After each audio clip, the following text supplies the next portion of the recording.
My daughters have lately been urging me to do some kind of an oral history dealing with family affairs. Along those lines, what follows is what hopefully will be the first of many such small bits and pieces.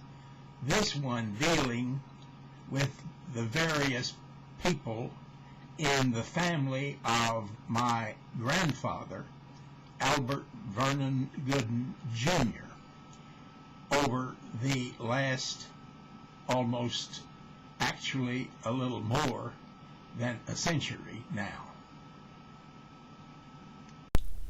I think this is one of the more interesting ancient family photographs of my maternal great-grandfather, the first Albert Vernon Goodin, with his family, taken, according to my best guess, around 1893, when the family lived in Nashville, Tennessee. It is particularly interesting because of the two portraits hanging on the back wall. This is a portrait taken many years earlier of this man. And this is a portrait made many years earlier of this woman, my great-grandmother, known to me as Gimaw. This is Granddaddy, the second Albert Vernon Goodin, at about age 17, and his oldest living sister, known to me as Auntie Chitcher.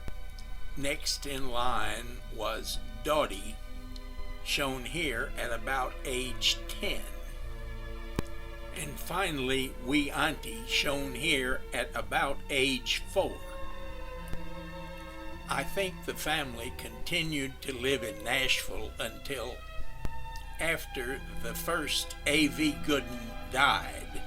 The family moved to Charleston, where around 1900, Gimaw built this house on the highest point in Mississippi County. After more than a century, the home place, or as it is known today, the big house, is still in the family and still flourishing.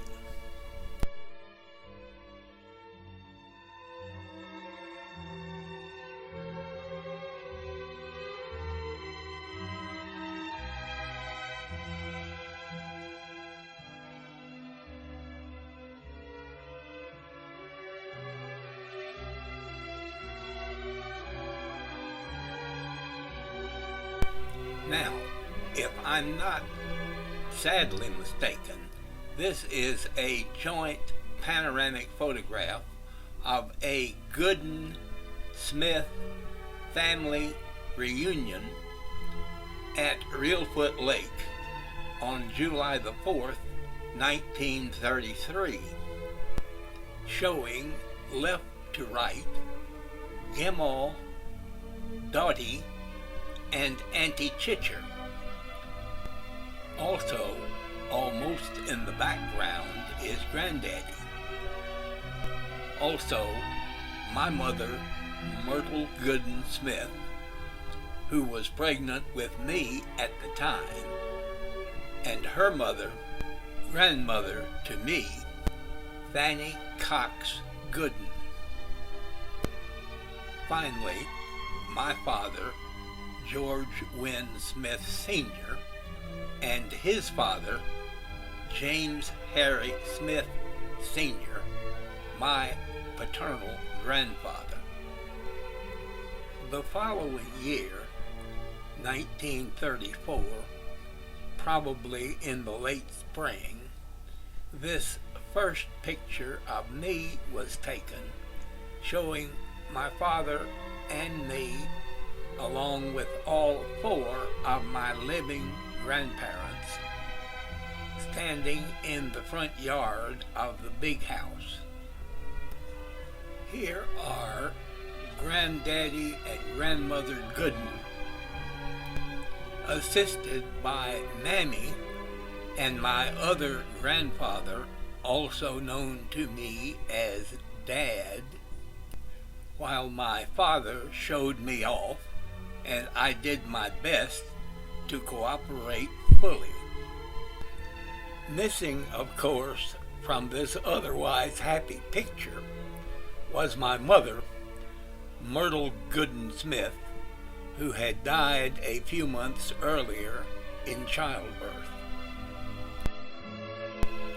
This photograph, probably taken in the fall of 1936, shows the A.V. Goodin family sitting with me on the front steps of the big house. Here is Granddaddy and Grandmother, Uncle Vernon, A.V. Goodin III, with his new bride in 1936, Aunt Virginia, Uncle Sam and Aunt Janie, who also were married in 1936.